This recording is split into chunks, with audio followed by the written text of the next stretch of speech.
Aktyor Burak O'zchivit imijini o'zgartirdi. Muxlislar uni tanimay qolishdi. Assalomu alaykum hurmatli tomoshabin. Kanalimizdan uzoqlashmang.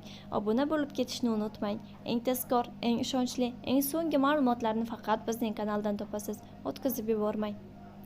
Turkiyalik mashhur aktyor Burak O'zchivit o'zining Instagram sahifasidagi yangi suratini e'lon qildi. 40 yoshli aktyor imijini yangilab, soqolini olgan.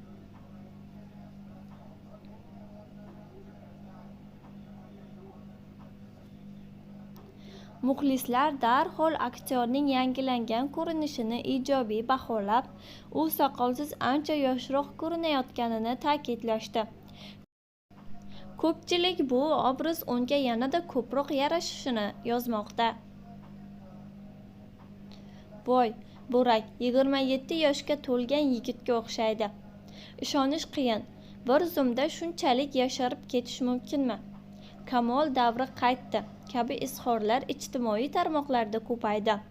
Ayniqsa, Sevgi iztirobi serialidagi Kamol obrazi bilan mashhur bo'lgan aktyorning muxlislari uni aynan shu ko'rinishda bo'lishini sog'inganini yashirmadi. Ularning fikricha, O'zchivit soqolsiz holatda aynan o'sha davrdagi obrazini eslatadi.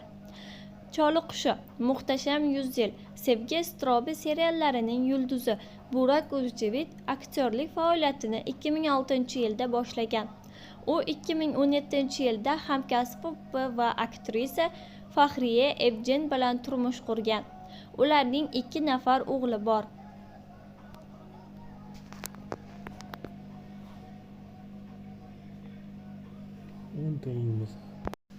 So'nggi yillarda O'zchivit Hukmdor Usmon nomli tarixiy serialida bosh rolni ijro etib kelmoqda. Burak dunyo bo'ylab turli tadbirlarda, jumladan Toshkentga tashrif buyurganida ham e'zozli mehmon sifatida kutib olingan.